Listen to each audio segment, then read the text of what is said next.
What's going on, guys? Happy Friday. It is August the 4th. JB back with another trade recap. So I had a decent day, 29 bucks. I had a loss of 24 yesterday, so I made that back. Cool. Um, I executed my trades. Well, executed the entries good. The exits are pretty scared exits. So I could have had a significantly better day today if I would have had any balls, but apparently I didn't.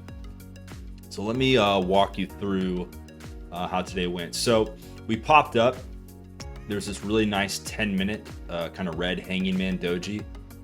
It was at the level which I knew would likely be the opening range high. So I got in short and I took that down only about to like the end of that first candle. So I got 21 bucks. Which is good and all, but look, it came all the way down here. So I'm very excited to when I finally start coming in with more than one contract and have some cojones to hold these things longer. It's really starting to get frustrating. But at the end of the day, I started out with a really good trade, profitable. I was really thinking about not doing any other trading, but I missed this grind. I didn't miss it, I just didn't take it. I thought this would be a very good area to get a push up, and it just pushed up beautifully. That would be another massive trade. Then I decided to wait, and I went live today, by the way. So I'm going to start going live whenever I can now. But I went live today, and a couple guys came in, and I was kind of talking about how this like looks good, like to maybe be a short, but I'm very skeptical and I was not going to get in. I just figured this was going to be choppy to test this opening range high, and that it would likely grind through it and come up at least to this second opening range fib. And I patiently waited. It did that. It put in this nice little doji red candle. I got short, and I of course got out on the first 10-minute candle for $8.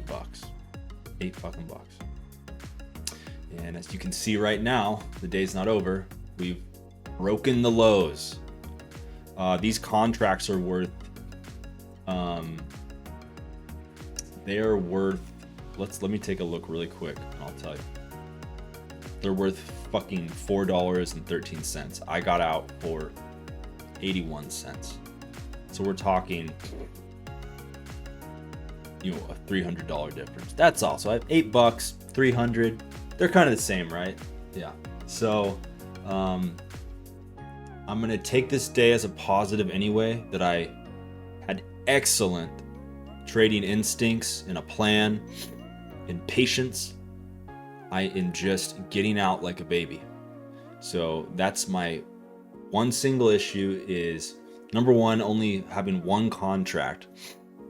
So I'm really scared to, not get any profit.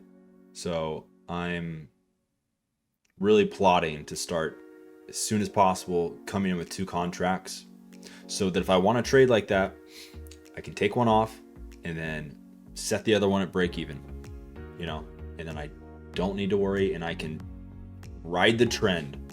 And there's no reason for me to get out of this trade other than I wanted to make sure I added, cushioned my day and didn't turn it, take away my profit or somehow turn it red. Look at this fucking thing now. So anyways, I'm annoyed but happy that I had a green day and that whoa, door closed.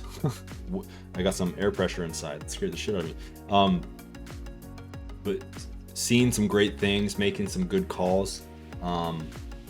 Anyhow, so I'm gonna take it as a positive, even though it's fucking annoying, and I'm gonna call it a happy Friday. By the way, I'm gonna be going live as much as possible now. I went live today, and I had a couple gents come in there, and it was nice. It's nice trading with other people and getting other perspectives and keeping an eye on the market, giving my thought. Look at this bastard. Just kill me. But anyways, keep a lookout for me going live. If you want to hang out, I'm probably going to do it for just the morning, from like 9 to 12 or something like that. Maybe come back on sometimes in the afternoon. but that type of thing. But anyways, I'll maybe put up a schedule or something and just look out for that. If you want to get notified, just subscribe and click notifications, and it'll tell you anytime I'm popping up live. So anyways, hope you guys had a good Friday, and I'll be talking to you soon. Take care.